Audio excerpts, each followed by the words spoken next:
ওমা, পিছিয়ে যাচ্ছেন কেন? আজ আর কাছে আসতে মন চাইছে না? সেদিন তো আমার খুব কাছে এসেছিলেন, আমার শরীরের প্রতিটা অঙ্গ প্রত্যঙ্গ ছুঁয়েছিলেন। সেদিন এই ভয় কোথায় ছিল? শুনুন, এসব ফালতু কথা বলা বন্ধ করুন। আমি জানি আমি একজন ধর্ষক। আমি আপনাকে ধর্ষণ করেছি। এটা এক্ষুনি গিয়ে আপনি আপনার পরিবারকে জানিয়ে দিন। তারপর পুলিশ ডেকে এনে আমাকে গ্রেফতার করিয়ে দিন। পাত্রী দেখতে এসে রীতিমতো ভূত দেখার মতো চমকে গেল অরিক সোভান। অক্ষিপটে ভেসে উঠল তার কিছুদিনের আগের সেই মুহূর্তগুলো। তবে সে কিন্তু একা চমকালো না, তার পাশে বসে থাকা তার বন্ধু নীরবও সমানতালে চমকেছে। নীরব খুব মনোযোগ সহিত তার সামনে বসে থাকা রমণীর আপাত মস্তক পরখ করে নিশ্চিন্ত হলো এই সেই মেয়ে।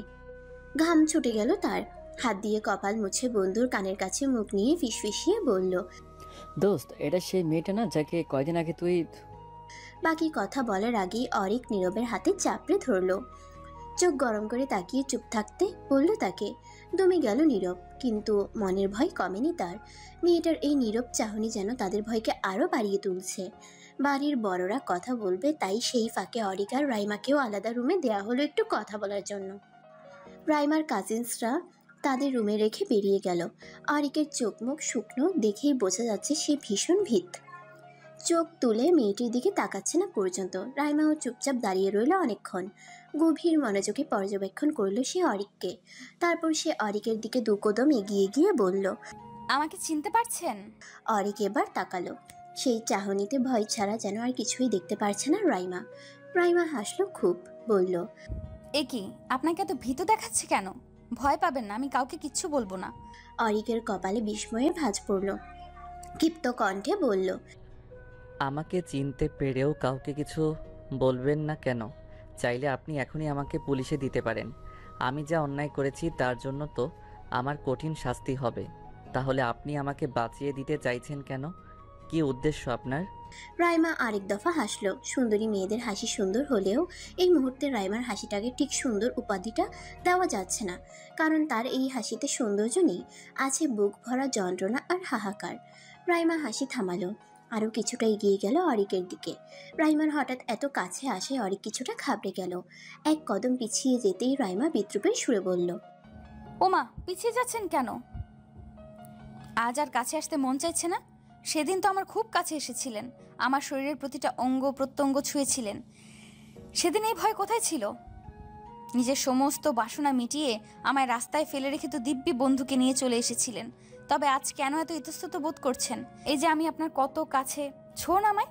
কি হলো, পিছিয়ে যাচ্ছেন কেন? অনেক রেগে যায় তার কথায়।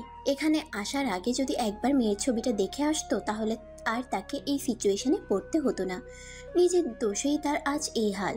রাগে ফোঁস করতে করতে সে বলল, শুনুন, এসব ফালতু কথা বলা বন্ধ করুন। আমি জানি আমি একজন ধর্ষক। আমি আপনাকে ধর্ষণ করেছি। এটা এক্ষুনি গিয়ে আপনি আপনার পরিবারকে জানিয়ে দিন। তারপর পুলিশ ডেকে এনে আমাকে গ্রেফতার করিয়ে দিন। আর এত নাটক করবেন না, অনেক করেছেন। রাইমা এদিক ওদিক তাকিয়ে জোরে একটা নিঃশ্বাস নিল। কথাগুলো দুর্মর গতিতে মস্তিষ্কে আলোড়ন তৈরি করছে তার। সে তাই শক্ত গলায় বলল, না, আপনাকে আমি পুলিশে দেব না। না, আমি এই ব্যাপারটা কাউকে জানাবো।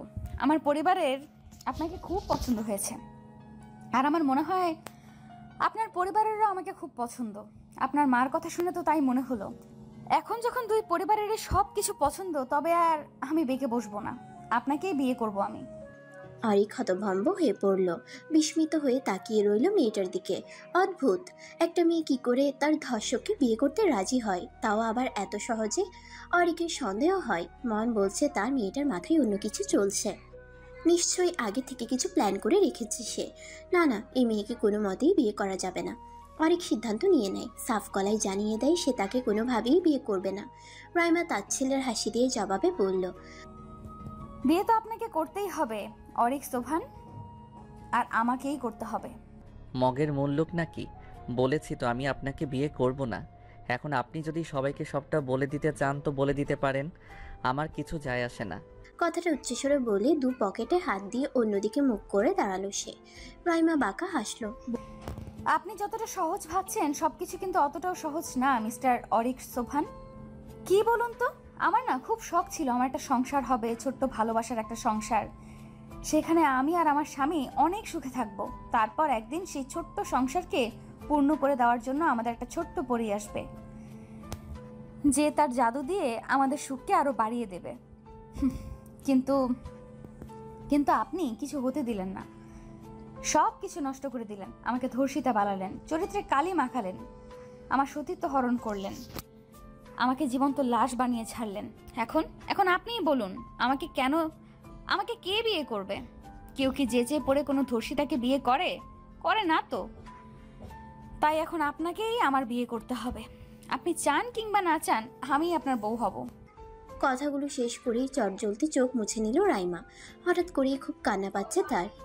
সেই ভয়ঙ্কর মুহূর্তগুলো বারবার চোখের সামনে ভেসে উঠছে। নিজের দেয়া সেই বীভৎস চিৎকারগুলো যেন নিজের কানেই বাজছে। পারছে না সে, না পারছে মরতে, না পারছে বেঁচে থাকতে। আর চোখের সামনের এই মানুষটাকে দেখে যেন তার এই যন্ত্রণা আরও বেড়ে গিয়েছে। খুব তো চলছিল তার সুন্দর সাধারণ জীবনটা, হঠাৎ কোত্থেকে এই অচেনা মানুষটা এসে অমানুষের মতো তার জীবনটা নষ্ট করে দিল, ধ্বংস করে দিল তার সমস্ত স্বপ্ন। এর জন্য সে কোনোদিনও এই মানুষটাকে ক্ষমা করতে পারবে না, কোনোদিনও না। মা, আমি ওই মেয়েকে বিয়ে করব না।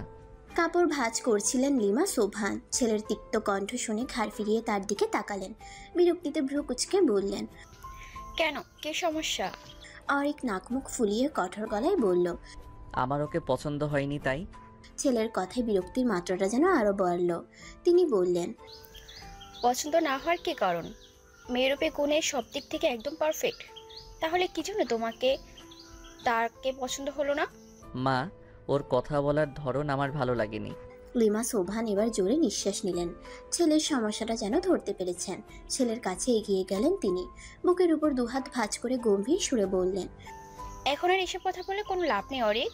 কাল আমাদের পাকা কথা বলা হয়ে গিয়েছে, পরের সপ্তাহে তোমাদের বিয়ে। অযথা ফ্যাসেল বাঁধিও না। আমি জানি তুমি ইচ্ছে করে বিয়েটা ভাঙতে চাইছো, আর ওই মেয়েকে পছন্দ না হওয়ার কোনো কারণে আমি দেখছি না।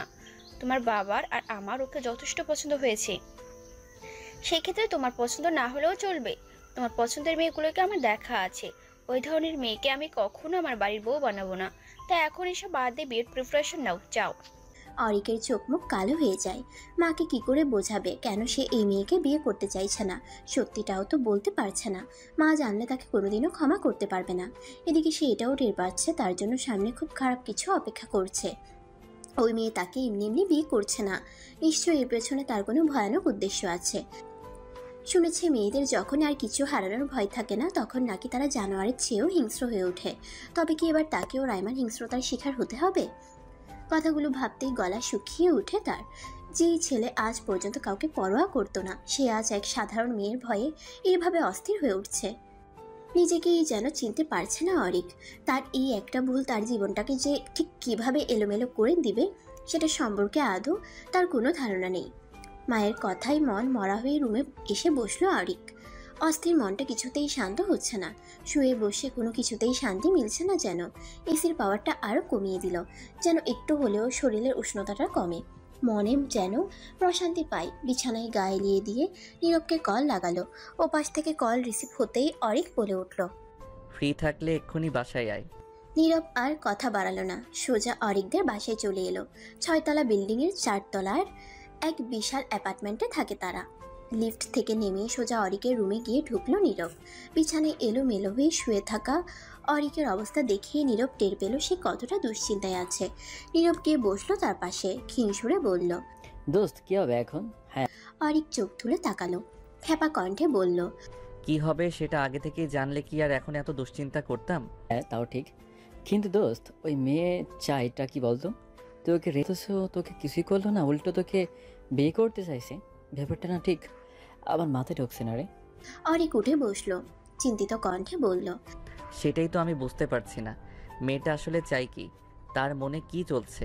এইটুকু আমি নিশ্চিত যে এমনি এমনি এই মেয়ে আমাকে বিয়ে করছে না, নিশ্চয়ই এর পেছনে কোনো গভীর উদ্দেশ্য আছে। নীরব ভয়ার্ত দৃষ্টিতে অরিকের দিকে তাকায়, বলে, তোর জন্য আমিও ফেসে গেছি। সেদিন বারবার বারণ করেছিলাম, শুনিসনি আমার কথা, ইচ্ছে মতো মেয়েটার সাথে। আর এদিকে আমি কিছু না করেও ফেসে গেছে। ওই মেয়ে আমাকেও ছাড়বে না, যেভাবে কালকে আমার দিকে তাকাচ্ছিল। অরিক দীর্ঘশ্বাস ফেলে, বলে, সেদিন অনেক বেশি নেশা করে ফেলেছিলাম। নেশার ঘোরে যে এসব করে ফেলবো জীবনে কল্পনাও করিনি। আর ওই মেয়ে অত রাতে ওই রাস্তায় কি করছিল? আর সবচেয়ে বড় কথা হলো আমি তখন নেশার ঘরে ছিলাম, তাই ওকে একটু টিস করে ফেলি। তাই বলে কি ও আমাকে চড় মারবে? এই একটা চড়েই তো আমার মাথা গরম হয়ে যায়, তাই রাগ সামলাতে না পেরে এত কিছু করে ফেলি। এখন বুঝতে পারছি কি করেছি, কিন্তু এখন আর কিছু করারও নেই। না জানি আমার কপালে কি আছে। চোখ বুঝে ঘন ঘন নিঃশ্বাস ফেলতে থাকে অরিক। নীরব ভীত সন্ত্রস্ত মন নিয়ে বসে বসে ভাবতে থাকে কি করা যায়। ভাবতে ভাবতেই সে হঠাৎ বলে ওঠে, দোস্ত এক কাজ কর, তুই এই মেয়েটার কাছে ক্ষমা চেয়ে নে। দরকার পড়লে পা ধরে ক্ষমা চা, আমার মনে হয় মেয়েটা তোকে ক্ষমা করে দিবে। অরিক হতাশ কণ্ঠে বলে, একটা মেয়ের সব থেকে মূল্যবান সম্পত্তি হলো তার সতীত্ব। সেই সতীত্বটাকেই আমি নষ্ট করে দিয়েছি। তোর কি মনে হয় মেয়েটা আমাকে এত সহজে ক্ষমা করে দিবে? নীরব চুপ হয়ে যায়। না, দিবে না। সে যদি মেয়ে হতো তবে সেও দিত না। কিন্তু ওই যে পুরুষ মানুষ রাগের বশে মারাত্মক ভুল করে ফেলেছে, সেই ভুলের প্রায়শ্চিত্ত তো এবার তাদের করতেই হবে। অনেকক্ষণ বসে দুই বন্ধু কথা বলল। তারপর একসময় নীরব চলে গেল তার বাসার দিকে। কেউই কোনো উপায় আওড়াতে পারল না। ভাবতে ভাবতে ক্লান্ত হয়ে এক পর্যায়ে তারা আশাই ছেড়ে দিল। ভেবে নিল ভাগ্যে যা আছে তাই হবে। নীরব যেতেই অরিক গোসলের জন্য উঠল। টাওয়ালটা গলায় ঝুলিয়ে ওয়াশরুমের দিকে পা বাড়াতেই হঠাৎ সে তার ফোনে পরপর অনেকগুলো নোটিফিকেশনের শব্দ পেল। সে এগিয়ে গিয়ে বিছানা থেকে ফোনটা হাতে নিয়ে দেখলো কিসের এত নোটিফিকেশন। ফোনের স্ক্রিনে তখন একটা আননোন নাম্বার থেকে কিছু মেসেজ দেখতে পেল। অরিক সেটা দেখার জন্য হোয়াটসঅ্যাপে ঢুকলো। তারপর সেই নাম্বারে গিয়ে দেখলো অনেকগুলো ছবি। আর সেই ছবিগুলো আর কারণ না, রাইমার বেশ কয়েকটা শাড়ি গায়ে দিয়ে তোলা ছবি। তার নিচে একটা ছোট্ট মেসেজ, আচ্ছা কোন শাড়িতে আমাকে বেশি মানাচ্ছে একটু বলুন তো। অরিক এবার নিশ্চিন্ত হলো এটা রাইমার নাম্বার। সঙ্গে সঙ্গে ভীষণ বিরক্তও হলো সে। এই মেয়েটা তাকে কেন মেসেজ দিচ্ছে? সিন করেও রিপ্লাই দিল না। ফোনটা বিছানায় ছুঁড়ে ফেলে ওয়াশরুমে চলে গেল সে। ওয়াশরুম থেকে বেরিয়ে চুল মুছতে মুছতে কৌতূহল বশত অরিক আবার ফোনটা চেক করলো। চোখ যেন এবার বেরিয়ে আসবে তার। 120টা মেসেজ, আর এটা ক্রমাগত বেড়েই চলছে। তাড়াতাড়ি সে ইনবক্স ওপেন করে দেখে রাইমা তাকে লাগাতার মেসেজ দিয়েই যাচ্ছে। তার একটাতে লেখা, সিন করেও রিপ্লাই দিচ্ছেন না কেন অরিক সোভান? এত ভয় পান আমায়? পাশে দুটা হাহা ইমোজি। মেসেজটা দেখা মাত্রই রাগে চোখ মুখ লাল হয়ে ওঠে অরিকের। সে ডিরেক্ট কল দেয় সেই নাম্বারে। সঙ্গে সঙ্গে রিসিভ হয়ে যায়। রাগী গলায় অরিক বলে, কি শুরু করেছেন আপনি? এত মেসেজ কেন দিচ্ছেন? ওপাশ থেকে ক্ষীণ হাসির শব্দ শুনতে পেল সে। জবাবে রাইমা বলল, বারে আমি বুঝি আমার হবু বরকে মেসেজ দিতে পারবো না? রাগটা ধপ করে বেড়ে যায় অরিকের। চেঁচিয়ে উঠে বলে, মজা করা বন্ধ করুন। ইচ্ছে করে করছেন এসব, তাই না? আমি জানি আপনার উদ্দেশ্য খুব খারাপ, তাই যা বলার সরাসরি বলুন। অযথা এত নাটক করবেন না। রাইমা বাঁকা হাসে, বলে, নাটক করছি? বাহ, আপনি তো খুব চালাক। যাই হোক, আমার নাটকে কিন্তু আপনার পরিবার খুব সুন্দর ফেসে গেছে। এবার আপনার পালা। জানেন তো আপনি আমার জীবনে খুব স্পেশাল একটা পার্সন। আপনাকে আমি আমার জীবন থেকে দূরে সরে যেতে দেব না। আপনাকে আমার লাগবে। আমার অন্ধকার জীবনের প্রতিটা হিসাব নিকাশ মেটানোর জন্য আপনাকে আমার প্রয়োজন। তাই নাটক বলুন আর যাই বলুন, আপনাকে আমি ফাঁসিয়েই ছাড়বো। কথাটা বলেই বিকট শব্দে হেসে কলটা কেটে দেয় রাইমা। অরিক স্তব্ধ হয়ে দাঁড়িয়ে থাকে। কোনোরূপ প্রতিক্রিয়া নেই তার মাঝে। তবে কি সত্যি তার সাথে ভয়ানক কিছু হতে চলেছে? রাইমা ফোন রাখতেই তার রুমে তার মা এলেন। রুফাইদা খানম হাতে কিছু গয়না নিয়ে এসে বিছানার এক কোণে বসলেন। তারপর রাইমাকে ইশারা দিয়ে তার পাশে বসতে বললেন। রাইমাও বসল। রুফাইদা খানম একে একে গয়নাগুলো আলাদা করে সুন্দর করে রাখলেন। তারপর তার মধ্যে থেকে একটা মোটা চেইন আর একজোড়া দুল রাইমার হাতে দিয়ে বললেন, এগুলো তোকে দিলাম মা, মার স্মৃতি হিসেবে তোর কাছে রেখে দিস। রাইমা তার হাতের গয়নাগুলোর দিকে তাকালো। তারপর আবার চোখ তুলে মায়ের দিকে তাকালো। বিষণ্ণ হেসে বলল, মা, তুমি আমার কাছে অমূল্য সম্পদ। তোমাকে মনে রাখার জন্য আমার কোনো জিনিসের প্রয়োজন নেই। আমার মনে প্রাণে মস্তিষ্কে আজীবন তুমি আর বাবা থাকবে। তোমাদের মনে রাখার জন্য আমার এসবের প্রয়োজন নেই মা। রাইমা মৃদু হাসলেন। মেয়ের মাথায় হাত রেখে বললেন, তা আমি জানি মা, কিন্তু আমি তো তোর মা। মা হয়ে মেয়েকে তার বিয়েতে কিছু দিব না? আমার আহামরি কিছু নেই রে মা। এই যে এই গয়নাগুলো তোকে দিলাম, আর বাকি দুইটা চেন আমি আমার নাতি নাতনিদের জন্য রেখে দিলাম। ভবিষ্যতে ওদের দেখতে হবে না। কথাগুলো বলতেই ওনার মুখে যেন অন্যরকম একটা হাসি ফুটে উঠল। মায়ের ওই হাসি মুখখানা দেখে রাইমার মন ধক করে উঠল। এটুকু সময়ে নাতি নাতনিকে নিয়েও ভেবে ফেলেছেন তিনি, অথচ তার মা জানেও না তার মনে কি চলছে, তার সাথে কি হয়েছে, সে কিভাবে দিন কাটাচ্ছে। রাইমা আর কিছু বলল না। কিছু মিথ্যে স্বপ্ন দেখে যদি কারো মনে সুখ আসে, তবে থাকুক না সেই সুখটা। কি দরকার সত্য বলে সেটাকে বিগড়ে দেওয়ার। যা এইগুলো আলমারিতে রেখে আয়, তারপর গোসল করে খেয়ে দিয়ে রেডি হ, বাইরে যেতে হবে। আলমারি খুলতে খুলতে রাইমা জিজ্ঞেস করলো, কোথায় যাবে মা? উমা, মার্কেটে যেতে হবে না? কয়দিন পর বিয়ে, কিছুই তো শপিং করা হয়নি। রাইমা ঘুরে তাকালো। আলমারিটা বন্ধ করে আবারও এসে মায়ের পাশে বসলো। মায়ের হাত দুটো জড়িয়ে ধরে অপরাধী কণ্ঠে বলল, আচ্ছা মা, আমি তো আজ পর্যন্ত তোমার কাছ থেকে কিচ্ছু লুকাইনি। যখন যা করেছি সব বলেছি তোমায়। তুমিও আমাকে সবসময় সাপোর্ট করেছো। যদি কোনোদিন শোনো আমি তোমার কাছ থেকে কিছু লুকিয়েছি আর সেটা খুব বড় কিছু, তাহলে আমাকে ক্ষমা করতে পারবে? রুফাইদা খানমের কপালে এবার ভাঁজ পড়ল। মেয়ের গালে হাত রেখে চিন্তিত কণ্ঠে তিনি বললেন, কি হয়েছে মা তোর? কোনো সমস্যা? কি লুকানোর কথা বলছিস? রাইমার বুকটা কাঁপছে, আর পারছে না যেন। নিজের সাথে ঘটে যাওয়া সেই ভয়ঙ্কর ঘটনাটা চিৎকার করে মাকে বলতে ইচ্ছে করছে, কিন্তু পারছে না। মা যে সহ্য করতে পারবে না। হাই প্রেশারের রোগী, স্ট্রোক করবে সঙ্গে সঙ্গে। কিন্তু এত কিছু মনে চেপে রেখেও থাকতে পারছে না। কষ্ট হচ্ছে খুব। রাইমা কোনো জবাব না দিয়ে মাকে জড়িয়ে ধরল। রুফাইদা খানম যেন এতে আরও অবাক হলেন, কিন্তু তিনি এখনই কিছু বললেন না। মেয়েকে তিনি বিশ্বাস করেন, ভরসা করেন। তাই এখন আর এসব নিয়ে মাথা না ঘামিয়ে তিনি বললেন, আমি জানি তুই এমন কিছু করবি না যার জন্য আমি তোকে ক্ষমা করতে পারবো না। তোর প্রতি আমাদের সেই আস্থা আছে। এখন এসব বাদ দিয়ে তাড়াতাড়ি গোসল করে আয়, আমি রান্নাঘরে যাচ্ছি। মাকে ছেড়ে মুচকি হেসে রাইমা মাথা নাড়ালো। তারপর মা চলে যেতেই বিষণ্ণ দীর্ঘশ্বাস ফেলে ওয়াশরুমে ঢুকতো গোসল করতে। মা, আমি শপিংয়ে যেতে পারবো না, আমার কাজ আছে। একটা দেব ধরে, তোমার কাজ মানেই তো বন্ধুদের সাথে আড্ডা দেয়া। চুপচাপ রেডি হও, রাইমারও বেরিয়েছি, তাদের সাথেই আমরা শপিং করব। কি? চেঁচিয়ে উঠল অরিক, নাক মুখ কুচকে বলল, ইম্পসিবল, ওদের সাথে আমি কিছুতেই শপিং করব না। লিমা সোফা নেবার রেডি গেলেন, বললেন, আমার হাতে মার খেও না কিন্তু, তুমি ওতে যথেষ্ট বড় হয়েছো। এই বয়সে মার হাতে মার খাওয়াটা শোভা পায় না। তাই ভালো ভালো বলছি, রেডি হয়ে গাড়ি বের করো, আমি আর নীরা নিচে আসছি। কথাটা বলে তিনি সোজা বেরিয়ে গেলেন। এদিকে অরিক রাগে ক্ষোভে ফেটে পড়ছে। আবার ওই মেয়েকে দেখতে হবে, আবার এর কথা শুনতে হবে। উফ, পারছে না নিজের চুল নিজে ছিঁড়ে ফেলতে।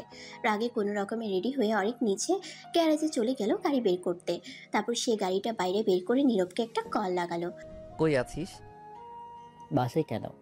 আমার সাথে একটু বেরোতে হবে। কোথায় যাবে? মা আর নীরাকে নিয়ে একটু শপিংয়ে যাব। ও, বিয়ের শপিং করবে নাকি? তাহলে এক কাজ করিস, তোর আর আমার জন্য কাপড়টাও কিনে রাখিস, কারণ তোর বিয়ের পরপরই তো এটা আমাদের লাগবে, তাই না? বিদ্রুপের সুরে কথাটা বলে নীরব। অরিক খেপে গিয়ে বলে, লাত্তি খাবি শালা, কথা কম বলে তাড়াতাড়ি বাড়ির সামনে আয়। তা না হয় এলাম, কিন্তু এটা বলতে ওই মেয়ে আমার তোদের সাথে শপিং করবে না তো? অরিক জানে নীরবকে সত্যিটা বললেও জীবনে তার সাথে যাবে না, তাই সে মিথ্যে বলল। আরে না, ও যাবে না, আমি, মা আর নীরা যাব শুধু। তাহলে ঠিক আছে, আমি আসছি। ফোনটা পকেটে রেখে স্বস্তির নিঃশ্বাস ফেলে অরিক। বন্ধু পাশে থাকলে কিছুটা হলেও ভয় কম লাগবে তার। নয়তো ওই মেয়ের কথা আর তাকানোর ধরন দেখলেই বুক কেঁপে ওঠে যেন। উফ, সাংঘাতিক একটা মেয়ে। সেদিন যেভাবে ওকে ছেড়ে এসেছিল, বাঁচবে না বলেই তো মনে হয়েছিল। অথচ সে এখন দিব্যি বেঁচে আছে। শুধু বেঁচে আছে বললে ভুল হবে, তাকে জ্বালিয়ে মারছে। কথাগুলো ভেবেই ভীষণ রকম বিরক্ত হলো অরিক। গাড়িতে উঠে ঠাস করে দরজাটা লাগিয়ে বসে রইল। কিছুক্ষণ পর অরিকের মা আর বোন এসে গাড়িতে বসতেই সে গাড়ি স্টার্ট দিল। কিছুটা পথ গিয়ে মাঝ রাস্তা থেকে নীরবকেও পিক করে নিল। প্রায় আধ ঘন্টার রাস্তা পেরিয়ে তারা মার্কেটে এসে পৌঁছালো। নীরব ফার্স্টে গাড়ি থেকে নেমে লুকিং গ্লাস দিয়ে চুলগুলো একটু ঠিক করে সোজা হয়ে দাঁড়ালো। তারপর এদিক ওদিক তাকিয়ে সামনে বিশাল শপিং মলটার দিকে তাকাতেই তার যেন হুঁশ উড়ে গেল। ভয়ার্ত দৃষ্টিতে কিছুক্ষণ সেদিকে তাকিয়ে থেকে উল্টো দিকে হাঁটা দিতেই অরিক এসে পেছন থেকে কলার টেনে ধরলো। কই যাস বেটা? নীরব পেছনে ঘুরে দাঁতে দাঁত চেপে বলল, তুই না বলে মেয়ে আসবে না, তাহলে ওইটা কে? ওইটা যেই হোক না কেন, তোকে এত পাত্তা দিতে হবে না। তুই শুধু আমার সাথে সাথে থাকবি, এইটুকুই তোর কাজ। নীরব অসহায়ের মতো অরিকের দিকে তাকালো, যেন এক্ষুনি কান্না করে দিবে। এই মুহূর্তে তার ইচ্ছে করছে এই ছেলেটাকে এক্ষুনি খুন করে দিতে। শালা নিজে তো মরবে, সাথে তাকেও মারবে। রাইমা মিষ্টি হাসলো অরিকদের দেখে, তবে সেই মিষ্টি হাসিটাও ক্যাকটাসের কাটার মতন গিয়ে বিঁধল অরিক আর নীরবের বুকে। দুজনেই গম্ভীর গম্ভীর চোখ মুখ নিয়ে সেদিকে গেল। অরিকের বোন নীরা রাইমাকে পেয়ে খুব খুশি, আর লিমা সোভানও খুশি হলেন ভীষণ। রাইমা আর তার মায়ের সাথে কিছুক্ষণ কথা বলে সকলে ভেতরে গেলেন। অরিক আর নীরব পেছন পেছন হাঁটছে, পা যেন চলছে না তাদের। নীরব বারবার চেষ্টা করে যাচ্ছে কোনো রকমে পালিয়ে যাওয়ার, কিন্তু অরিকের জন্য পারছে না। তারা একটা বড় শাড়ির শোরুমে ঢুকে একে একে শাড়ি দেখতে থাকে সকলে। তখনও অরিক আর নীরব অনেকটা দূরে দাঁড়িয়ে নিজেদের মধ্যে কথা বলতে থাকে। সে সময় নীরা তাদের কাছে আসে, বলে, এই ভাইয়া, তুমি এখানে দাঁড়িয়ে আছো কেন? ওইদিকে আসো, ভাবির জন্য শাড়ি পছন্দ করে দিবে। অরিক গলা গলায় জবাব দিল, আমি কেন পছন্দ করব? যার জন্য শাড়ি কিনবে সে তো নিজে এসেছে, তাকে কি জিজ্ঞেস কর? আমাকে এসবের মধ্যে একদম টানবি না। নীরা বিরক্ত কণ্ঠে বলল, উফ ভাইয়া, তুমি এমন কেন বলো তো? একটু তো রোমান্টিক হতে পারো। নিজের হবু বউকে একটু শাড়ি বেচে দিলে কি হয়? এই নীরব ভাইয়া, আপনি বলেন না কিছু? নীরব বোকা বোকা হেসে নীরার কথার সাথে তাল মিলিয়ে বলল, হ্যাঁ হ্যাঁ, আমিও তো সেটাই বলছিলাম। এই দোস্ত, যা তো, ভাবিকে একটু হেল্প কর। অরিক দাঁত কিরমিরিয়ে নীরবের দিকে তাকালো, যেন এক্ষুনি তাকে আস্ত চিবিয়ে ফেলবে। নীরব ভয়ে ছোট্ট ঢোক গিলে অন্যদিকে ঘুরে দাঁড়ায়। নীরা অরিকের হাত টেনে বলে, চল না ভাইয়া। সেই সময় আবার অরিকের মাও তাকে ডেকে ওঠে। এবার আর ছাড়া পাবে না সে। মা যখন ডাকছে তখন যেতেই হবে, নয়তো সকলের সামনে এসেই ছাড়ি দেওয়া শুরু করবে। অরিক বিরক্ত ভঙ্গিতে এগিয়ে গেল সেদিকে। নীরা তাকে নিয়ে দাঁড় করালো রাইমার পাশে। এতে যেন তার আরও গা জ্বলে উঠল। দু হাত পকেটে পুরে শক্ত হয়ে দাঁড়িয়ে রইল। লিমা সোভান তখন একটা লাল কাঁথান শাড়ি দেখিয়ে বলল, বাবা দেখ তো এই শাড়িটা কেমন। অরিক পাত্তা না দিয়ে বলল, মা, আমি শাড়ির ব্যাপারে অত কিছু বুঝি নাকি? তুমি আছো, এই যে আন্টি আছেন, তোমরা দেখো না আমাকে কেন এসবের মাঝে টানছো? স্বাভাবিকভাবেই এই কথাটা রাইমার মায়ের কাছে ভালো লাগে না। মন খচখচ করে উঠল তার। ছেলের কি তবে এই বিয়েতে মত নেই? না হলে সে এত বিরক্ত কেন? রাইমা তার মায়ের দিকে তাকিয়ে দেখে সে অবাক দৃষ্টিতে অরিককে দেখছে। সেও টের পায় তার মায়ের মনে হয়তো সন্দেহ জেগেছে। তাই সে দাঁতে দাঁত চেপে অরিককে ফিসফিসিয়ে বলে, এই যে মিস্টার, ভালোভাবে কথা বলুন। আপনার কথা শুনে যদি আমার মায়ের মনে কোনো প্রকার সন্দেহ জাগে তাহলে কিন্তু খুব খারাপ হয়ে যাবে। আপনার ইচ্ছে থাকুক আর না থাকুক, হাসি মুখে মেনে নিন সবটা। রাইমার ট্রেড শুনে রাগে দপদপ করতে থাকে অরিকের মস্তিষ্ক। এইটুকুনি একটা মেয়ে তাকে এভাবে ট্রেড দিচ্ছে, ইচ্ছে করছে। রাগটা দমিয়ে নিল, জোরপূর্বক মুখে হাসি টেনে নিল। অস্বস্তিতে মাথা চুলকিয়ে আমতা আমতা করে বলল, না মানে আম্মু, এই শাড়িটা অত একটা ভালো লাগছে না, তুমি ওই ডার্ক রেড কালারটা দেখো। তার কথা মতো দোকানদার সেই শাড়িটা নামিয়ে দিল। অরিক সেটা ঘেটে ঘেটে দেখে বলল, বাহ, এটা বেশ সুন্দর, রাইমাকে সুন্দর মানাবে। অরিকের কথা শুনে দুই মাই মুচকি মুচকি হাসলো। নীরাও লাফিয়ে উঠে বলল, এই না হলে আমার ভাই কত সুন্দর বুঝে গেল বউকে কোনটাতে বেশি মানাবে। অরিক মেখি হেসে শাড়িটা রেখে দিল। রাইমা তখন শাড়িটা হাতে নিয়ে বলল, কিন্তু আমার এটা পছন্দ হয়নি। আমি আন্টির পছন্দ করা ওই রেড কাতানটাই নিব। এবার অনেক বেশি বিরক্ত হলো অরিক। যদি নিজের পছন্দেই নিতে হয় তাহলে ঢং করে আর তাকে পছন্দ করতে বলা হলো কেন? সে তখন তার ছেলে সুরে বলল, সমস্যা নেই, আমার যেটা পছন্দ আপনি সেটাই নিন। তারপর অরিক আর কোনো কথা বলল না। জোরে একটা নিঃশ্বাস ফেলে চুপচাপ দাঁড়িয়ে রইল কেবল। অনেক কিছু কেনাকাটা করলো, কিন্তু কথা হলো এর মাঝেই নীরব ভেগে গিয়েছে। এই নিয়ে চরম ক্ষেপে আছে অরিক। ছেলেটাকে একবার হাতে পেলে আর আস্ত রাখবে না। একে তো এই নিয়ে রাগ, তার উপর শপিং করতে এসে ঘুরতে ঘুরতে তার অবস্থা খারাপ। রাইমার জন্য রাগ দেখিয়ে কিছু বলতেও পারছে না। মেয়েটা চোখের ইশারা দিতেই যেন অদ্ভুতভাবে সে চুপ হয়ে যায়। নিজেই নিজেকে থাপড়াতে মন চাচ্ছে তার। একটা ছেলে হয়ে সে এইভাবে একটা মেয়েকে ভয় পাচ্ছে, ভাবতেই রাগে কেঁপে উঠছে সে। সব শেষে বেরিয়ে আসার সময় রাইমা আর অরিককে একটু আলাদা সময় দেয়া হলো কথা বলার জন্য। সেখানেও অরিক চোয়াল শক্ত করে দাঁড়িয়ে রইল কেবল। রাইমা হাসলো, যেন বিদ্রুপ ছড়িয়ে পড়ছে সেই হাসিতে। বলল, আহারে, আমার হবু বরটার চোখ মুখ কেমন শুকিয়ে গেছে। ঠিকমতো খাওয়া দাওয়া করে না বুঝি? অরিক নাক পাল্লা ফুলিয়ে রাগ দমানোর চেষ্টা করছে। রাইমা বুঝলো ব্যাপারটা। সে আবারও হাসলো। এক কদম এগিয়ে এসে বলল, অতিরিক্ত রাগ মানুষকে ধ্বংস করে দেয়, জানেন তো? আর দেখবেন আপনার এই অতিরিক্ত রাগ আপনারও ধ্বংস বয়ে আনবে। অরিক তাও কিছু বলল না, কেবল দাঁত দিয়ে নিচের ঠোঁটটা কামড়ে ধরল। রাইমা কিছুক্ষণ তার দিকে তাকিয়ে থেকে সেখান থেকে চলে গেল। রাইমা চলে যেতেই অরিক তার সামনে থাকা দেয়ালটায় সজোরে খুশি মারল। দাঁতে দাঁত চেপে ক্ষুব্ধ কণ্ঠে বলল, না, এবার এই মেয়ের একটা ব্যবস্থা করতেই হবে। বাসায় ফিরে ক্লান্ত হয়ে বিছানায় শুয়ে পড়ল অরিক। মন মেজাজ একেবারে তুঙ্গে উঠে আসে তার। অনেকক্ষণ সে চোখ বুজে শুয়ে রইল। হঠাৎ তার ফোনটা বেজে উঠল। ফোনটা হাতে নিয়ে সে দেখলো নীরব কল দিচ্ছে। রাগে যেন ঘি পড়লো এবার। কলটা রিসিভ করে অকথ্য ভাষায় গালাগাল করতে লাগলো তাকে। বেচারা ভয়ে চুপচাপ সব হজম করে নিল। এক পর্যায়ে অরিকও হয়রান হয়ে দম ফেলল। তখন নীরব ভয়ে ভয়ে বলল, দোস্ত আসলে খুব জরুরি একটা কাজ পড়ে গিয়েছিল তো তাই চলে আসতে হয়েছে, না হলে আমি জীবনেও আসতাম না। চুপ কর শালা, আমাকে এসব ফালতু কথা বলে বোঝাতে আসবি না। অরিকের ধমক শুনে নীরব আবারও চুপসে গেল। তবে নিজের মনে কিছুটা সাহস সঞ্চয় করে বলল, দোস্ত আমার মাঝে আরেকটা আইডিয়া এসেছে। তোর বালের আইডিয়া তোর কাছেই রাখ। আরে না, একবার শুনে দেখ না।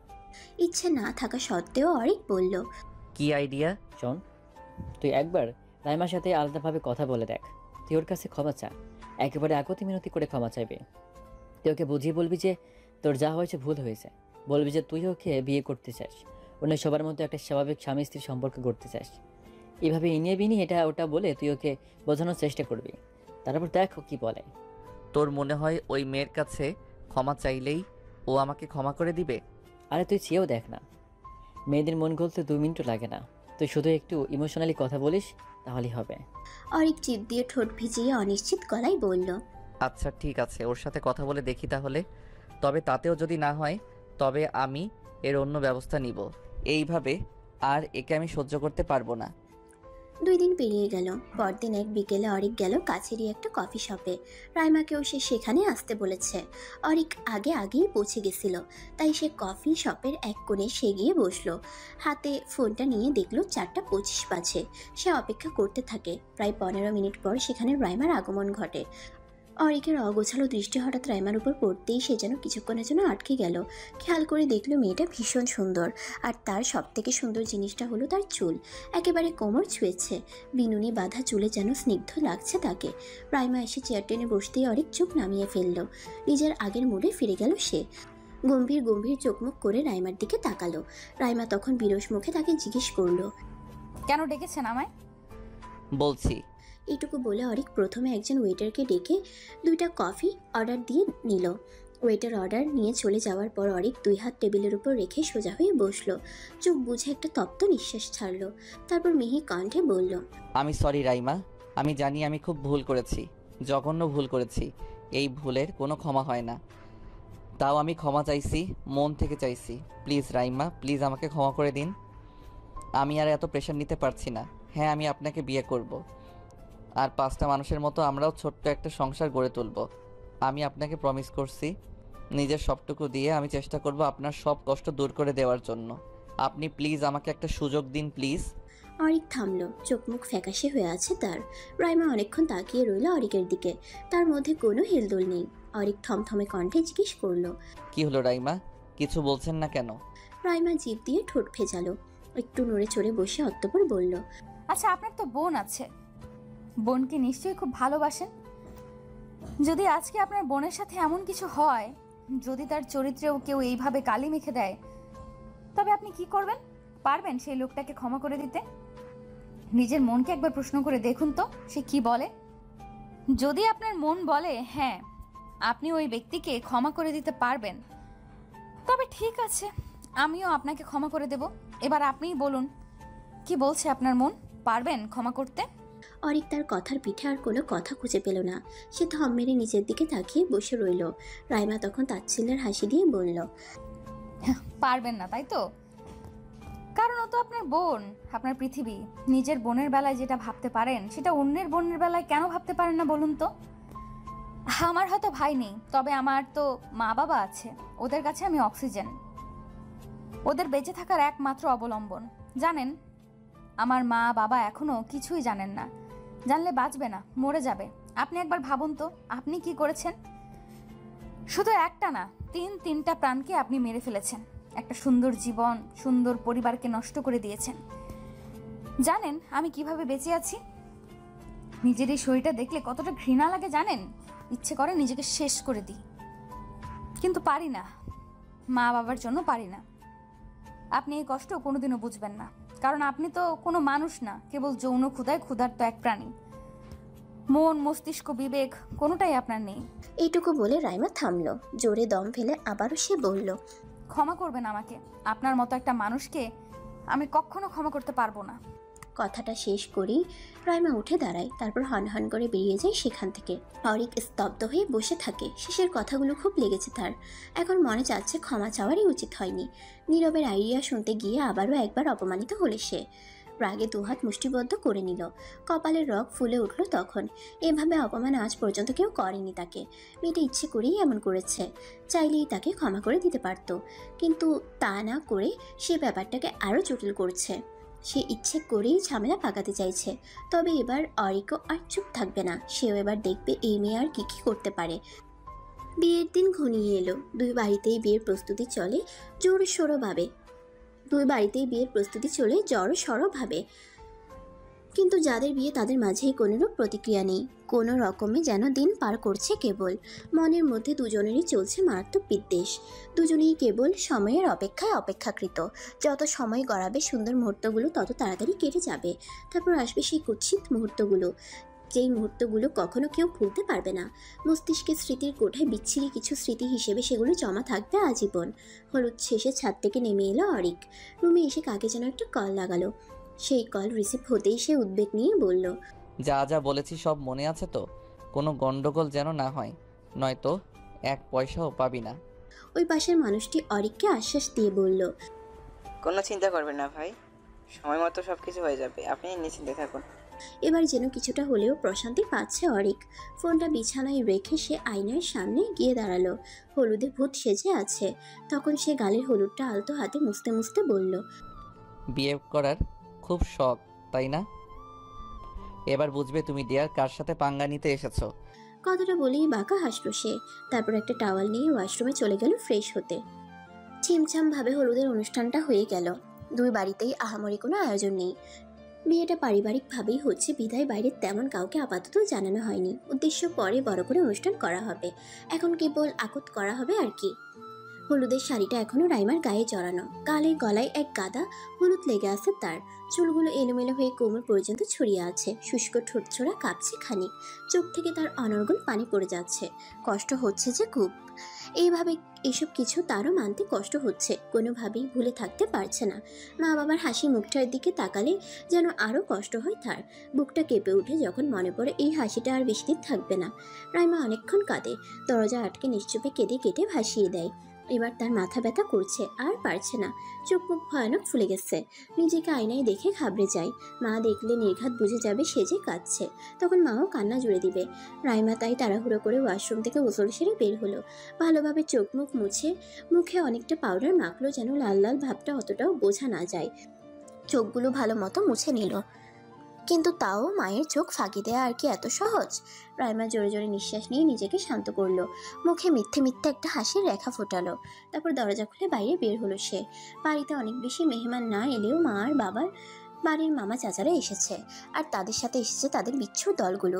পুরো বাড়ি ছমছম করছে যেন তাদের কোলাহলে। সবার কত ব্যস্ততা। মা চাচিরা রান্নাঘরে ব্যস্ত।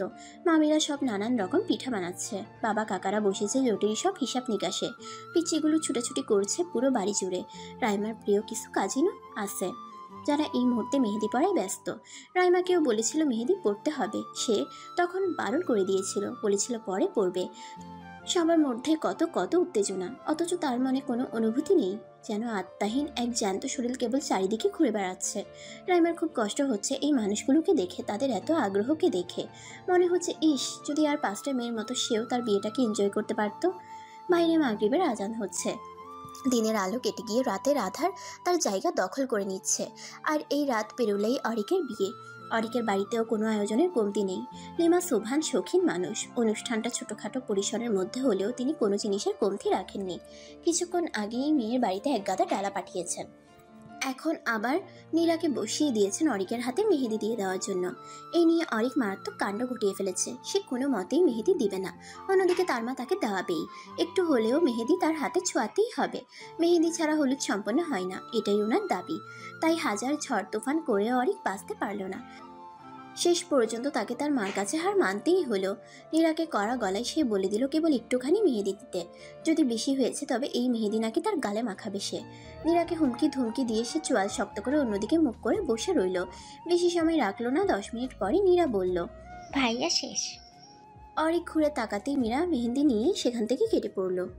অরিক তার বাম হাতটার দিকে মনোযোগ দিয়ে তাকালো। হাতের তালুতে রাইমা নামটা দেখতেই যেন তার গায়ে আগুন জ্বলে উঠল।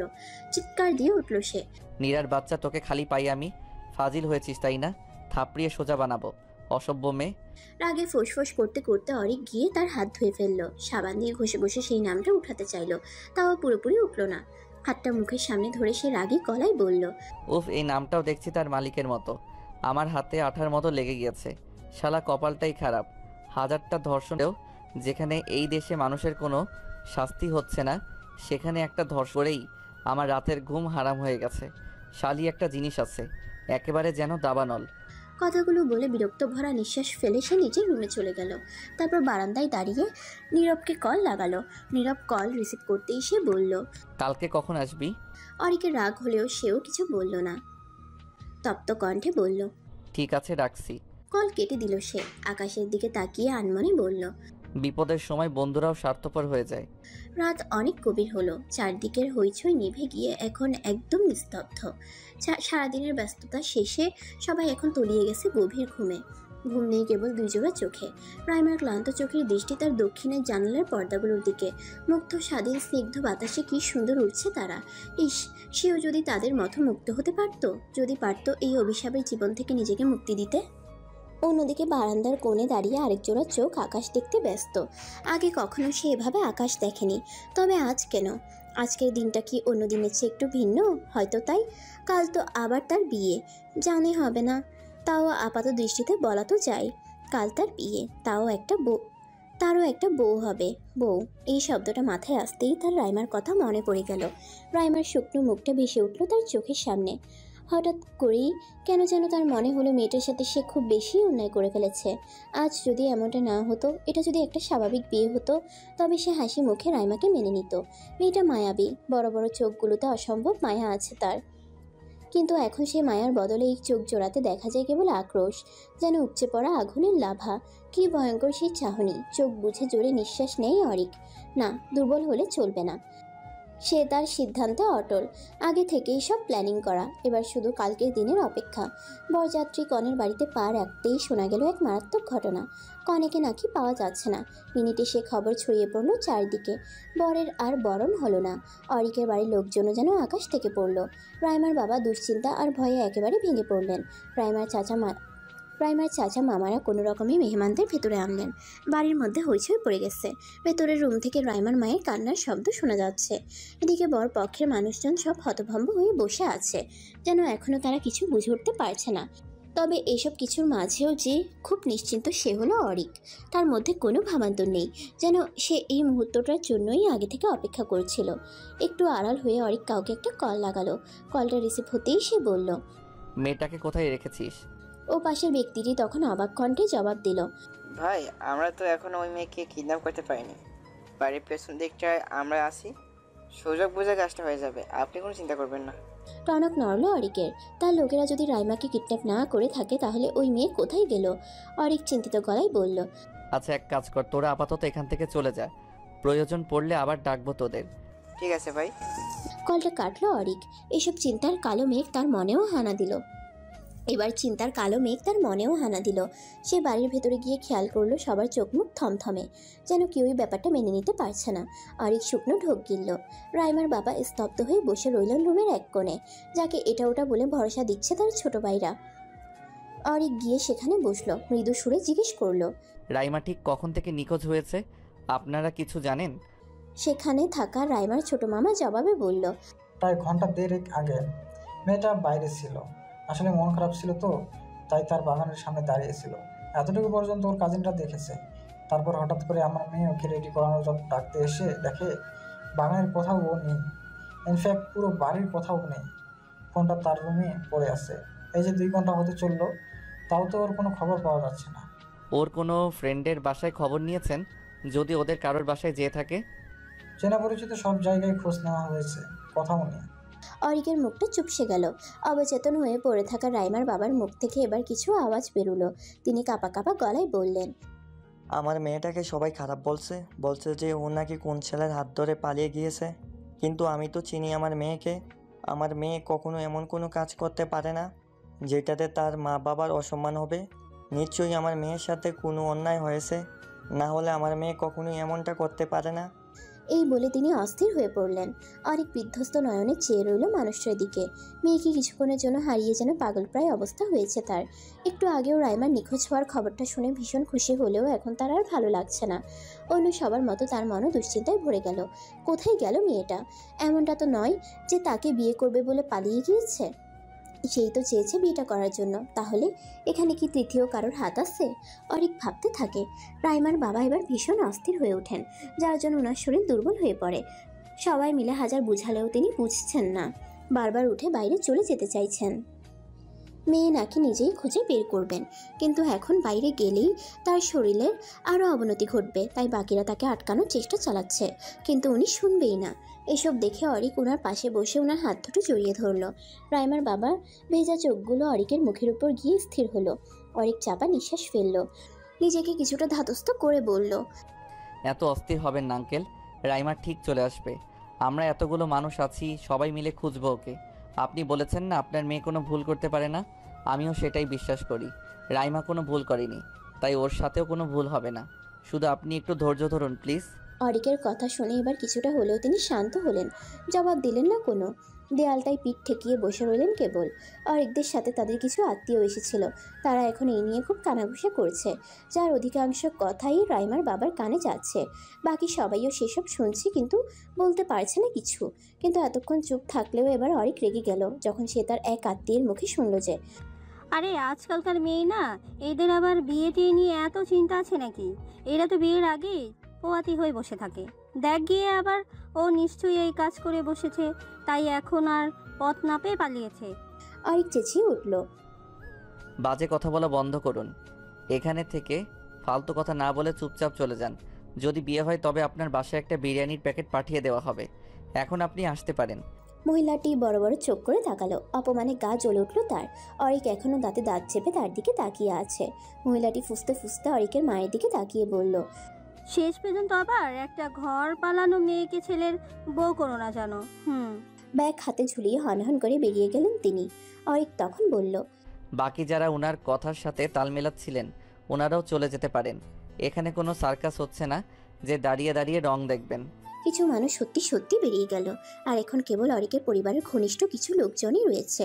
অরিক তখন তার মায়ের কাছে গিয়ে কিছু বলতে যাবে, তার আগেই তার ফোনটা বেজে ওঠে। তাকিয়ে দেখে নীরব কল করছে। কলটা কেটে দেয় সে, কিন্তু সঙ্গে সঙ্গেই আবার কল চলে আসে। অরিক এবার বিরক্ত হয়ে বাইরে গেল, তারপর তার কলটা রিসিভ করলো। সে কিছু বলার আগেই নীরব বলে উঠল, কিরে দোস্ত, কেমন ইঞ্চি করছিস? বউ ছাড়া বিয়ে? অরিক বুঝে উঠতে পারলো না ঠিক, কপাল কুঁচকে বলল, মানে হলো তোর বউ তো নেই সেখানে, সে তো এখন আমার কাছে। হোয়াট? জোরে চেঁচিয়ে উঠে অরিক। নীরব হাসতে হাসতে বলে, আরে দোস্ত, এবার বল কেমন দিলাম? শেষ পর্যন্ত বিয়েটা আটকাতে পারলাম তো। এবার বল এই মেয়ের সাথে কী করা যায়? এই কদিন যা জ্বালিয়েছে না, ভাবছি আমার কাছে একটা মারাত্মক ড্রাগের ডোজ আছে, সেটাই পুশ করবো নাকি ওর শরীরে। আমি জানিও সেটার রিয়াকশন সহ্য করতে পারবে না, হয় মরবে নয়তো আত্মনা হয়ে বাকিটা জীবন কাটাতে হবে। ভালো হবে না বল? আমাদের আর তখন কোনো টেনশন থাকবে না। খবরদার নীরব, এসব কিছু করবি না তুই। আমার ব্যাপার আমি বুঝে নিতাম। তুই কোন সাহসে আমাকে কিছু না বলে ওকে কিডন্যাপ করলি? ওর গায়ে যেন এইটুকু আঁচড় না লাগে।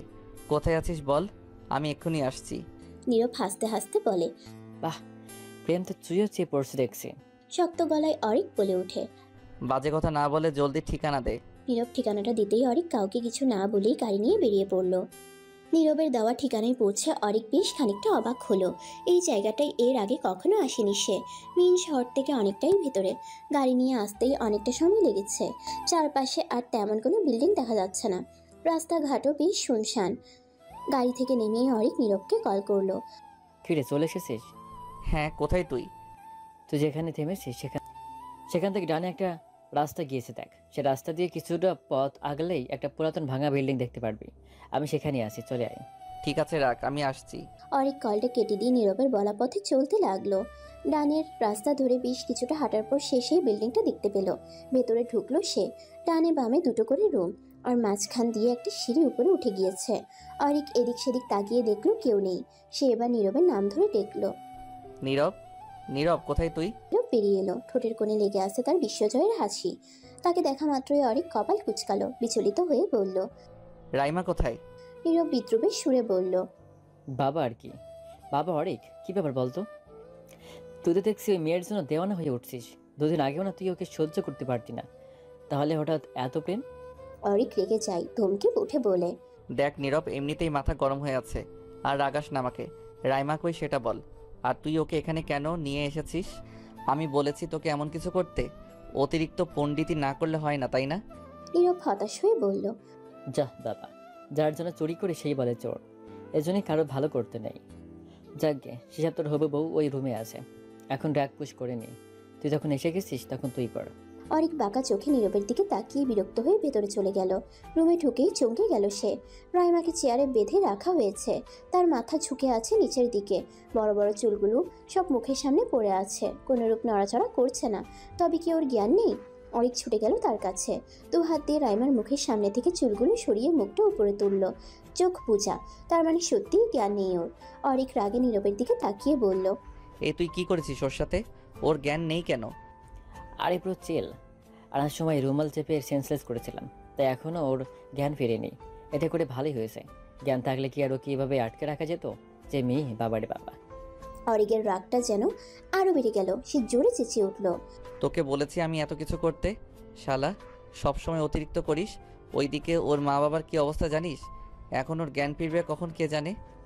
অরিকের এহেন ব্যবহার নীরবের মোটেও ভালো লাগেনি। সে তো ভেবেছিল তার এই কাজে অরিক খুব খুশি হবে, কারণ সে তো চেয়েছিল বিয়েটা না করার জন্য। তাহলে এখন আবার এভাবে রিয়েক্ট করছে কেন? নীরব কিছুক্ষণ বিরক্ত হয়ে দাঁড়িয়ে রইল। তারপর সে তার পকেট থেকে একটা ইঞ্জেকশন বের করে অরিকের কাছে গিয়ে বলল। নে দোস্ত, এটা ওর শরীরে পুশ কর। মায়েটা মরে গেলে শাস্তি। তোর আর আমার দুজনের বিপদ শেষ। বল শেষ হবে? এমনিতেই এক ঝামেলায় ফেসে গেছি, তুমি এখন আসছো আরেক ঝামেলা লাগাতে। এতদিন ছিলাম ধর্ষক, এখন আবার খুনি হব। শালা, যা ভাগ এখান থেকে। অরিক ক্রোধ নিয়ে কথাগুলো বলল। নীরব কিছুটা রাগী গলায় বলল। আরে তুই বুঝতে পারছিস না কেন? এই মেয়ে বেঁচে থাকলেও আমাদের মরতে হবে। তোর কি মনে হয় এই মেয়ে আমাদের ফাঁসিতে না ঝুলে ছাড়বে? জীবনেও ছাড়বে না। তাই সময় থাকতে মেয়েটার একটা ব্যবস্থা করে ফেল। আর তুই যদি না পারিস, শর্ত নেই, আমি ওকে ইঞ্জেকশনটা দিয়ে দিচ্ছি। নীরব এগিয়ে আসতেই অরিক তার থেকে টান মেরে ইঞ্জেকশনটা নিয়ে দূরে ছুঁড়ে মারে। নীরব এতে খুব রেগে যায়। কি করলি তুই এটা? তুই জানিস ওইটা একটা দাম কত? না, জানি না, আর জানতেও চাই না। আমি না করার পরে তুই কোন সাহসে ওকে ইঞ্জেকশন দিতে যাচ্ছিলি? আমি না করেছি মানে না। খবরদার আমার কথার উপরে যাবি তো। অরিকের কথায় নীরব এবার অনেক বেশি ক্ষেপে গেল। কড়া গলায় বলল। হ্যাঁ, সবসময় আমাকেই তোর কথা শুনে চলতে হবে, আর তুই জীবনেই আমার কথা শুনবি না। সেদিন আমি না করেছিলাম না, এই মেয়েটার সাথে এমন করিস না। সেদিনও তুই আমার কথা শুনিস নি। তোর যা মন চেয়েছে তুই তাই করেছিস, আর তোর ভুলে আজ আমিও ফেসে গেছি। এখন আমাকে তোর পাপের ভার নিতে হবে। কেন?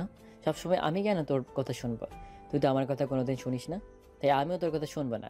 এই মেয়ে এখান থেকে বেশি ফিরতে পারবে না। আমি তোর জন্য ফাঁসতে পারবো না, আমাকে মেরেই ছাড়বো। এই বলে নীরব এদিক ওদিক তাকিয়ে সামনে পড়ে থাকা একটা বিশাল ইটের টুকরা নিয়ে ছুটে এলো রাইমার মাথায় আঘাত করবে বলে। কিন্তু সে আঘাত করার আগেই অরিক তাকে ধরে ফেলে। হাত থেকে ইটটা নিয়ে ছুঁড়ে ফেলে দেয়। তার বুকটা হঠাৎ কেঁপে ওঠে। চিৎকার দিয়ে উঠে সে বলে। কি করছিলি তুই? পাগল হয়ে গিয়েছিস? কেন এসব করছিস? তোর সাথে কিছু হবে না। অন্যায় করেছি আমি, শাস্তি পেলে আমি পাবো। তুই কেন এত ভয় পাচ্ছিস? আমি তোর কিছু হতে দিব না। কিন্তু তাই বলে তুই এখন এইভাবে মেয়েটাকে মারতে চাইছিস? এই ইট দিয়ে আঘাত করলে কি হতো বুঝতে পারছিস? হ্যাঁ, বুঝতে পারছি, আর বুঝতে পারছি বলেই এমনটা করতে চেয়েছিলাম। কিন্তু তুই আমাকে কেন আটকাচ্ছিস? তুই কি ওকে ভালোবেসে ফেলেছিস নাকি? বল, আমি ইতিমধ্যেই মেয়ের প্রেমে পড়ে গেলি? তপ্ত কণ্ঠে কথাগুলো বলল নীরব। অরিক নিজেও বুঝতে পারছে না তার কি হয়েছে। কিছুক্ষণ আগেও যে মেয়েটাকে সে সহ্য করতে পারতো না, এখন সেই মেয়েটার জন্যই তার মায়া হচ্ছে। আর এটা কেন হচ্ছে সেটা সে বুঝতে পারছে না। অরিক জিভ দিয়ে তার শুকনো ঠোঁটছোড়া ভেজালো, তারপর নরম গলায় বলল। না, আমি ওর প্রেমে পড়িনি।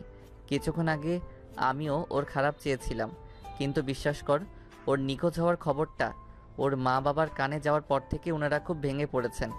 ওনাদের অবস্থা দেখে আমার নিজেরই খুব মায়া লাগছিল। রাইমার আম্মু হাউমাউ করে কাঁদছিলেন। আশেপাশের মানুষগুলো যাই নয় তাই বলেছেন। এত কিছুর মাঝে থেকে আমার বারবার তখন মনে পড়ছিল, আজ যদি রাইমার জায়গায় নীরা থাকতো, তবে আমার আর মায়ের অবস্থাটাও ঠিক এরকম হতো। আমি জানি ও বেঁচে থাকলে আমারই ক্ষতি, কিন্তু মারা গেল ওর পুরো পরিবারে ক্ষতি। ওকে ছাড়া ওর পরিবার নিঃস্ব, যেমন আমরা আমাদের নীরাকে ছাড়া। তাই আমি এখন পারছি না রে, নিজের একটা ভুলকে ঢাকতে। এখন আমি একসাথে এতগুলো প্রাণ নিতে পারবো না। প্লিজ দোস্ত, ছেড়ে দে মেয়েটাকে। আমি তোকে প্রমিস করছি তোর কিছু হবে না। আমি আমার ঘাড়ে সব দোষ তুলে নিব, আর রাইমাকেও আমি বোঝাবো। কিন্তু এখন আপাতত তুই একটু বোঝ প্লিজ। অনেক বোঝানোর পর নীরব বুঝল। মনের ভিতর বিশাল ক্রোধ নিয়ে এসে রাইমার বাঁধন খুলে দিল। মেয়েটার এখনো জ্ঞান ফেরেনি। আর কোনো উপায় অন্তর না দেখে অরিক তাকে কোলে তুলে নিল। তারপর আস্তে করে গাড়িতে গিয়ে বসালো। গাড়ির ভেতরে থাকা একটা পানির বোতল থেকে কিছুটা পানি নিয়ে তার চোখে মুখে পানির ঝাপটা দিল। তারপর সে গিয়ে বসলো ড্রাইভিং সিটে। নীরবকে অনেক গুছিয়ে তাদের সাথে নিল। সে গাড়ি স্টার্ট দেওয়ার আগে তার ফোনটা বেজে উঠল। হাতে নিয়ে দেখলো তার মা কল দিচ্ছে। কলটা রিসিভ করলো সে। তার মা তখন উৎকণ্ঠা নিয়ে বলল, তুমি আবার কোথায় গিয়েছো অরিক? তোমাকে না পেয়ে তো এখানে সবার টেনশন আরো বেড়েছে। সে মৃদু এসে বলল, আর টেনশন করতে হবে না মা, সবাইকে বলে দাও রাইমাকে পাওয়া গিয়েছে। ও এখন আমার সাথেই আছে। আমরা বাসায় আসছি। চোখের ভারী পল্লবগুলো মেলে ধরতে কষ্ট হচ্ছে। শরীরটা যেন অবশ লাগছে। হাত পা নাড়াতে পারছে না। মাথায় চিনচিন ব্যথা করছে। চোখগুলো যখন খুব কষ্টে একটু মেলল রাইমার কাছে, তখন মনে হলো চারপাশটা যেন সাদা ধোঁয়ায় পরিপূর্ণ। কিছু দেখতে পাচ্ছে না সে। শরীরটা ভার হয়ে আছে। কষ্ট করে আস্তে আস্তে তাকানোর চেষ্টা করলো রাইমা। প্রথমেই বুঝে উঠতে পারল না সে কোথায় আছে। আবছা চোখের দৃষ্টি পাশে অরিকের উপর পড়তেই তার মস্তিষ্ক যেন জেগে উঠল। একটু নড়ল, ভ্রু কুচকালো। নিজেকে অরিকের গাড়িতে আবিষ্কার করে চমকে গেল সে। গলা দিয়ে কথা বেরোচ্ছিল না, তাও কষ্ট করে সে বলে উঠল, আমাকে কোথায় নিয়ে যাচ্ছেন? রাইমার কণ্ঠ শুনে অরিক তার দিকে তাকালো। স্বস্তির নিঃশ্বাস ফেলে বলল, যা জ্ঞান ফিরেছে তাহলে। রাইমা জোরে জোরে নিঃশ্বাস নিচ্ছে। বুঝে উঠতে পারছে না কিছু। পেছনে তাকিয়ে দেখলো নীরব আছে। এবার সে অনেকটা অস্থির হয়ে উঠল। ক্ষিপ্ত কণ্ঠে দম নিয়ে বলল, আমাকে কোথায় নিয়ে যাচ্ছেন আপনারা? আবার আমার সাথে কি করতে চাইছেন? গাড়ি থামান বলছি, প্লিজ গাড়ি থামান। আমি আপনাদের সাথে কোথাও যাব না, গাড়ি থামান। রাইমা অনেক বেশি অস্থির হয়ে উঠল। গাড়ির দরজা ধরে টানাটানি করতে লাগলো। অরিক এক হাতে তাকে বাধা দেওয়ার চেষ্টা করে বলল, শান্ত হন রাইমা, আমরা আপনাকে নিয়ে আপনার বাসায় যাচ্ছি, অন্য কোথাও আমরা যাচ্ছি না। দেখুন এটা আপনার বাসার রাস্তা। রাইমার এবার খেয়াল করলো, হ্যাঁ এই রাস্তাটা পরিচিত তার। তাও সে ঠিক শান্ত হতে পারলো না। নিজের হাত থেকে এক ছটকায় অরিকের হাতটা সরিয়ে দিয়ে বিচলিত কণ্ঠে বলল, তার মানে এতক্ষণ আমি আপনাদের কাছে ছিলাম? কই, আমার তো কিছু মনে পড়ছে না। আমার তো মনে আছে আমি আমার বাগানে ছিলাম।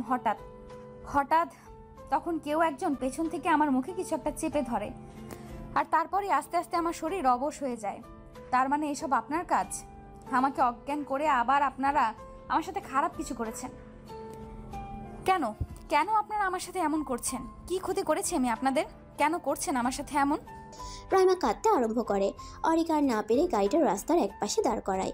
গাড়ি থেকে নেমে যেতে দেখে রাইমা দ্রুত গাড়ি থেকে নেমে যেতে চায়, কিন্তু অরিকের জন্য পারে না। অরিক রাইমার দুই বাহু চেপে ধরে তাকে তার দিকে ঘুরিয়ে নেয়। তারপর সে রাইমার চোখের দিকে তাকিয়ে নরম সুরে বলে, আমাদের ভুল বুঝছেন রাইমা, আপনার সাথে খারাপ কিছু হয়নি। বিশ্বাস করুন, আপনি এখন একদম ঠিক আছেন। আর হ্যাঁ, এটা সত্যি যে এসব কিছু নীরব করেছিল। ও চেয়েছিল আপনার সাথে যেন আমার বিয়েটা না হয়। আমার বন্ধু তাই আমাকে বাঁচাতে এসব করেছে, কিন্তু আমার বোঝানোর পরও বুঝেছে ওর কোনো দোষ নেই রাইমা, যা দোষ সব আমার। আমি আপনাকে রেপ করেছি, আপনাকে মানসিক কষ্ট দিয়েছি, তার জন্য শাস্তি দিতে হলে আমাকে দিবেন। কিন্তু প্লিজ ওকে ক্ষমা করে দিন। আমার জন্য ও ফেসেছে। সেদিন ও আমাকে অনেক বাধা দিয়েছিল, কিন্তু আমি শুনিনি। সব দোষ আমার রাইমা, প্লিজ আপনি ওর উপর আমার ড্রাইভার চাপাবেন না। ও সত্যিই নির্দোষ। কথাগুলো বলতে গিয়ে গলা কাঁপছিল অরিকের। সে তখন রাইমাকে ছেড়ে দিয়ে তার সিটে হেলান দিয়ে বসে চোখ বুঝল। রাইমা নিষ্প্রভ তাকিয়ে রইল তার দিকে। পেছনে নীরব স্তব্ধ হয়ে বসে রইল।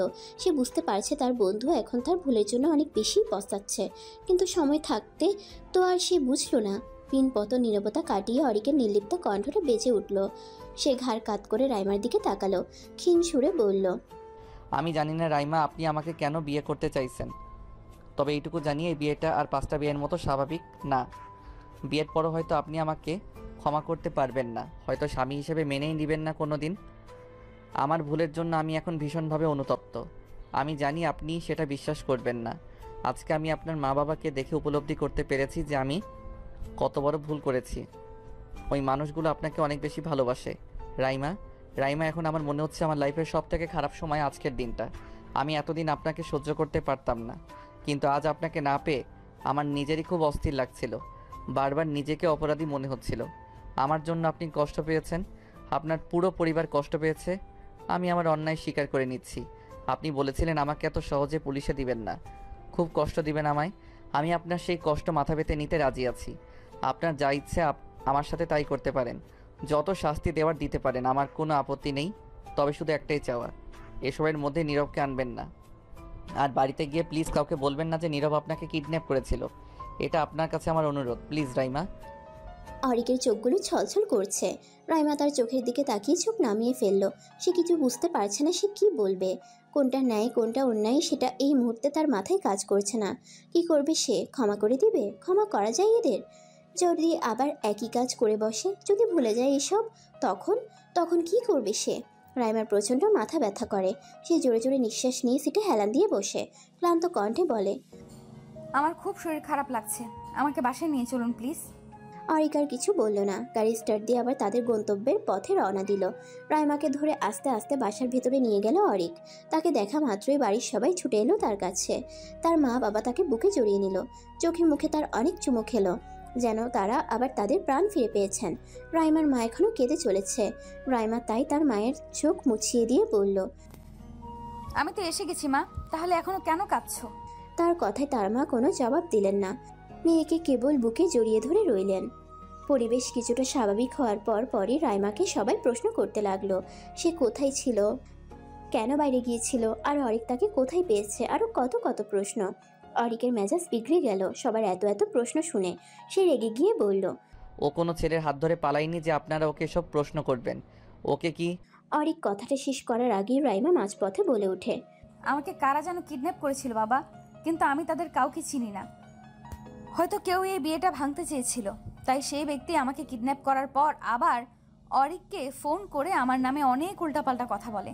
কিন্তু উনি এসব বিশ্বাস না করে উল্টো সেই নাম্বারের লোকেশন ট্র্যাক করে আমার কাজ অবধি পৌঁছে যান। তারপর উনি ওদের পুলিশের ভয় টয় দেখিয়ে আমাকে ওদের কাছ থেকে নিয়ে আসতে সফল হন। আমার তখনও জ্ঞান ছিল না। মাঝ রাস্তায় জ্ঞান ফেরার পর উনি আমাকে সব কিছু বলেন। এত সব মিথ্যে বলে রাইমা নিশ্চুপ হয়ে যায়। তার নিজেরই বিশ্বাস হচ্ছে না যে সে এক নাগারে এত মিথ্যা বলে ফেলেছে, তাও আবার এই মানুষগুলোর জন্য। অরিক নীরব দুজনেই হতভম্ব হয়ে গেল রাইমার কথা শুনে। এদিকে সবাই আবার অনেক উত্তেজিত হয়ে পড়লো এসব কথা শুনে। রাইমার বাবা অরিককে জিজ্ঞেস করলো, বাবা, ওই লোকটা কে ছিল? ও কেন আমার মেয়েকে কিডন্যাপ করেছে? কিছু বলেছে তোমাকে? অরিক ইতস্তত কণ্ঠে বলল, না আঙ্কেল, আসলে ওর সাথে এত কথা আমরা বলিনি। আমি আর নীরব গিয়েছিলাম, গিয়েই আমাদের মধ্যে ছোটোখাটো মারামারি লেগে গিয়েছিল, কিন্তু ও একা থাকায় আর পারেনি আর কি, তাই পালিয়ে যায়। আমরা তখন রাইমাকে নিয়ে ব্যস্ত পড়ি, আর ওর কথা মনে ছিল না। রাইমা বাঁকা চোখে অরিকের দিকে তাকায়। অরিক অপ্রস্তুত হয়ে পড়ে তাতে। জিভ দিয়ে ঠোঁট ভিজিয়ে অন্যদিকে চোখ ফিরিয়ে নেয়। আর রাইমা তখন মনে মনে বলে, এই সুযোগ দিয়েছি বলে নিজেকে এখন হিরো বানিয়ে ফেলছে। এত ঝামেলা শেষে এবার কিছুটা শান্ত হলো সবাই। দুই পরিবারের মধ্যে আবারও কথোপকথন হলো এবং তারা আবারও হাসি মুখে বিয়ের জন্য প্রস্তুত হলেন। কিন্তু রাইমা হঠাৎ বলে উঠল, আমার অরিকের সাথে কিছু কথা বলার আছে, তারপর আমরা এই ব্যাপারে আমাদের সিদ্ধান্ত জানাবো। রাইমা আর অরিক মুখোমুখি দাঁড়িয়ে, দুজনেরই চোখ মুখ বিষণ্ণ হয়ে আছে।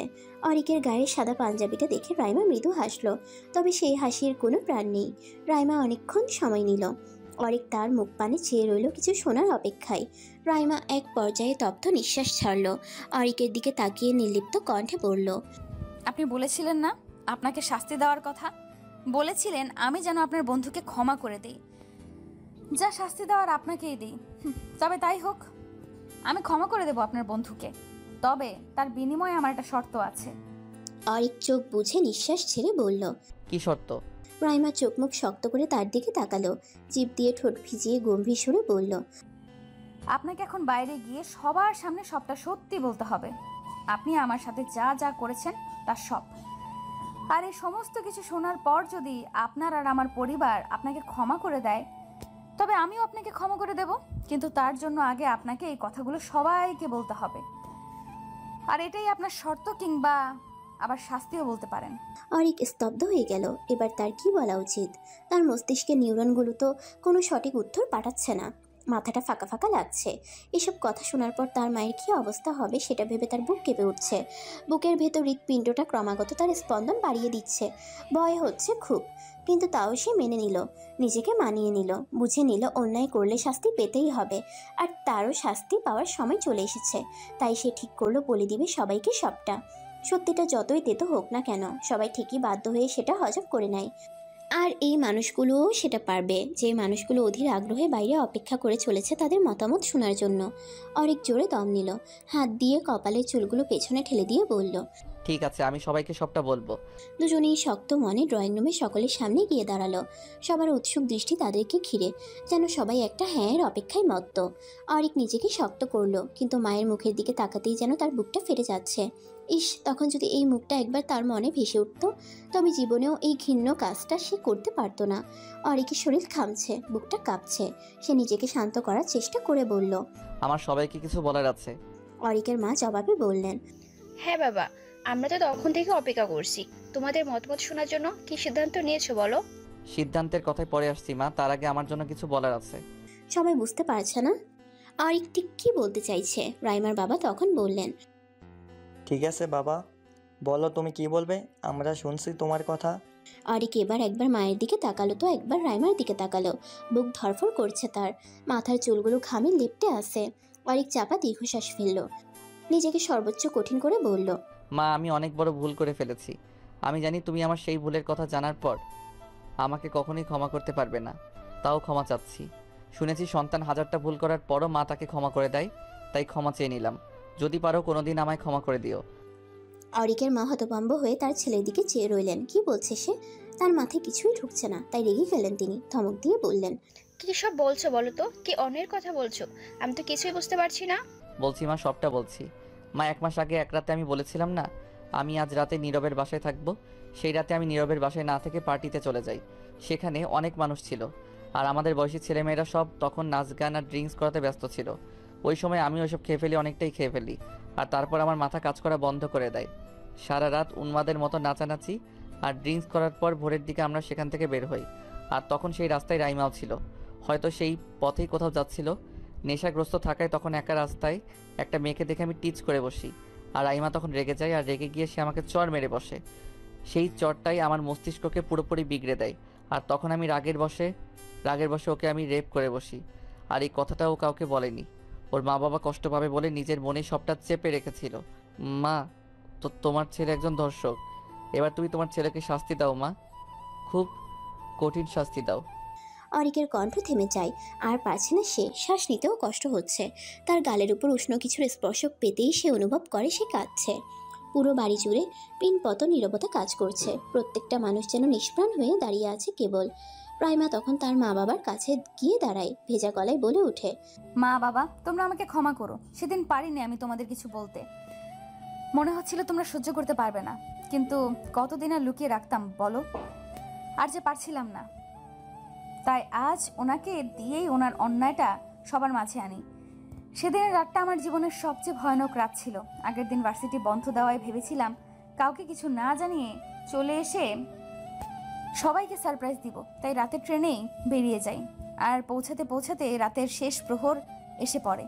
চারদিকে যখন নতুন একদিনের সূচনা ঘটছিল, অন্ধকারের পর যখন আবারও পৃথিবী নতুন আলোতে সাজতে প্রস্তুতি নিচ্ছিল, ঠিক সে সময় আমার জীবনের আলোটা নিভে যায়, আমার জীবনটা অন্ধকারে ঢেকে যায়। আমি কখনো ভাবিও নি মা বাবাকে সারপ্রাইজ দিতে এসে আমার জীবনের এত বড় সারপ্রাইজ ঘটে যাবে। আমি ওই রাতটা কখনো ভুলতে পারবো না। তবে আমি তোমাদের জন্য জীবনের এই কালো অধ্যায়টাকে সাথে নিয়ে এগিয়ে যেতে পারবো।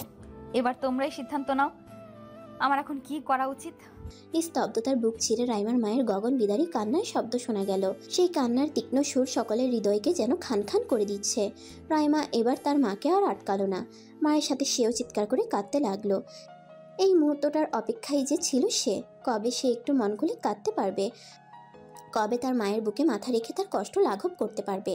এবার শান্তি পাচ্ছে সে, ভীষণ শান্তি। রাইমার পরিবারের সবার চোখ থেকেই সমান তালে জল পড়ছে। তারা যেন এখনো বিশ্বাস করতে পারছে না কিছু, এত কিছু হয়ে গেল এই মেয়েটার সাথে, অথচ তারা কেউ কিছুই বুঝলো না। নিজেদের বোকামিতে নিজেরাই এখন মাথা চাপড়াচ্ছে। রাইমার মামা চাচারা রেগে গিয়ে অরিককে মারতে পর্যন্ত গিয়েছিলেন, কিন্তু রাইমা বাধা দেওয়ায় আর পারেননি। অরিক এখন স্তব্ধ হয়ে দাঁড়িয়ে আছে। ওইদিকে লিমা সোভান কাপা কাপা হাতে তার ফোনটা হাতে নিলেন। তারপর কার একটা নাম্বারে কল করে বললেন, আমার ছেলে একজন ধর্ষক, আপনারা এসে তাকে গ্রেপ্তার করুন। আমি আমার ছেলের সই জায়গায় আছি, আপনারা প্লিজ চলে আসুন। সবার আর বুঝতে বাকি ছিল না তিনি কাকে কল দিয়েছেন। সকলেই এবার শান্ত হয়। অরিকের মা বোন নীরব হয়ে বসে আছে। তারা আজ থেকে এক ধর্ষকের মা আর বোন। কথাটা ভাবতেই কলিজা কেঁপে উঠল তাদের। তাও একটা টু শব্দ করলো না কেউ। অরিক এক পলক মায়ের দিকে তাকিয়ে আবার চোখ নামিয়ে ফেলল। তার মনে হলো সে আর তার এই মুখ কোনোদিন মাকে দেখাতে পারবে না। পুলিশ এলো, তদন্ত করলো অনেক। অরিক আবারও তার শব্দ স্বীকার করলো। মায়ের সামনে তার ছেলেকে গ্রেফতার করে নিয়ে যাওয়া হলো। ছেলের বিয়েতে এসেছিল এক বুক আনন্দ নিয়ে, সেই আনন্দ এখন বিষাদে পরিণত হলো। তিনি এখন বাড়ি ফিরে যাবেন, তবে শূন্য বুকে। একজন ধর্ষকের তো এটাই প্রাপ্য। যাওয়ার আগে রাইমার পরিবারের প্রত্যেকটা মানুষের কাছে তিনি ক্ষমা চেয়েছেন, আর তারাও তাকে ক্ষমা করে দিয়েছেন। অরিক বর্তমানে জেলে। রাইমার বলা শেষ কথাগুলো এখনও তার মস্তিষ্কে বিচরণ করে। কি পরিমাণ কষ্ট পেলে একজন মা তার ছেলেকে নিজে পুলিশের হাতে তুলে দেয় জানেন? হয়তো জানেন না, কিন্তু আজ থেকে জানবেন। আমি আপনাকে চাইলেই ক্ষমা করে দিতে পারতাম, কিন্তু আমার বিবেক আমাকে সেটা করতে দেয়নি। তাই আমি বাধ্য হয়েছি এত কিছু করতে। পারলে আপনি আমাকে ক্ষমা করে দিবেন, আর আমি আশা করি আল্লাহও আপনাকে ক্ষমা করে দিবেন হয়তো। আর হ্যাঁ, একটা কথা, আপনাকে আমি কোনো দিন ভুলবো না। আমার এই 23 বছরের জীবনে আপনি আমার এক চির স্মরণীয় অধ্যায়, সরি কালো অধ্যায়, যে অধ্যায়কে আমি আমার জীবন থেকে কখনোই মুছে ফেলতে পারবো না, কখনোই না।